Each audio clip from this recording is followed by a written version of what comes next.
Hi guys, welcome to my studio in Redwood City, California. Today I'm going to show you how to make a trace monotype.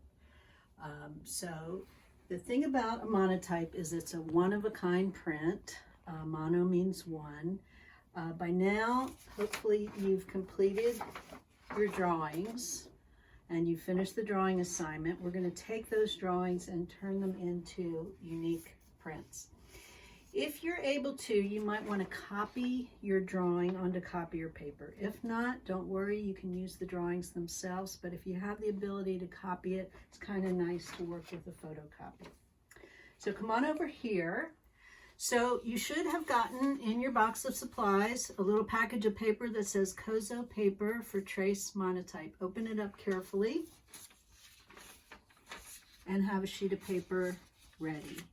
The paper is really thin, so make sure you don't accidentally grab two, but have a sheet of paper ready. Then you're going to put out your ink. Now, this is probably the most crucial part of this process, and that is that you not use too much ink. If you remember when we were doing our relief prints, we talked about a lean slab or a heavy slab. This needs to be the leanest slab that you can make. And what I mean by that is you really want to roll this ink out very, very thin. It should be so thin that you can see all the scratches of the glass coming right through the ink. If the ink is obscuring those scratches, then you need to take some ink off and re-roll it.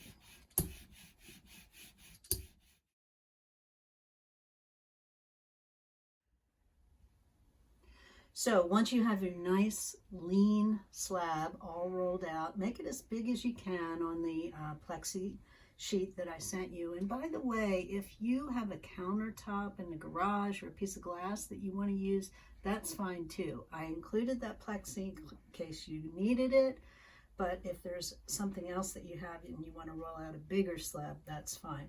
I'm going to put my paper down. And this is one sheet of Kozo. It's nice to tape it. So if you have a little bit of Scotch tape that you can use, that's fine, or a little bit of masking tape. If not, don't worry. But I do like to tape the paper down if I can.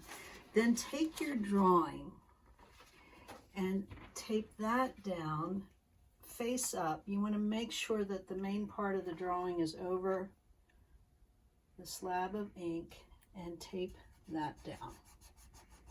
Now again, you don't have to tape it, but it's kind of nice if you can.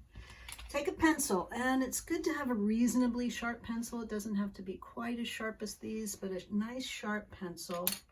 And we just start to trace over our drawing. Now, what's cool about the trace monotype is it's very, very sensitive. And so every mark that I make will be transferred to the Kozo. So let me show you that.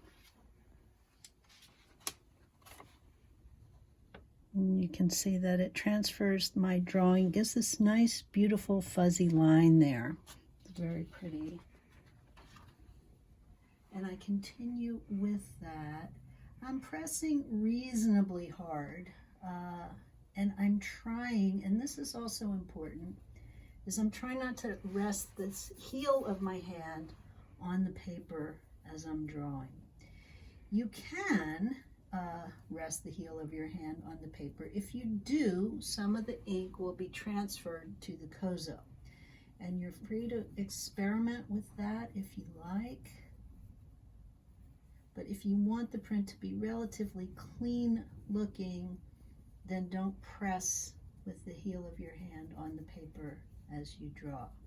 So I continue tracing and transferring the ink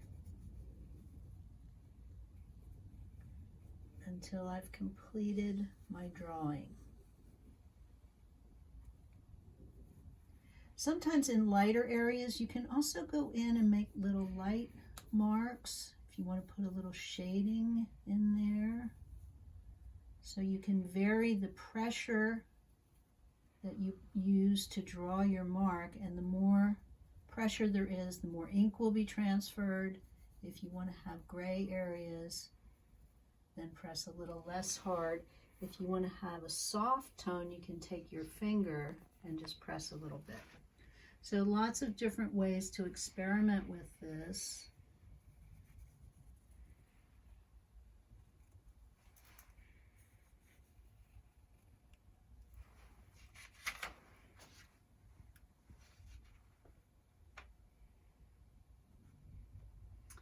And that's how you make a trace monotype.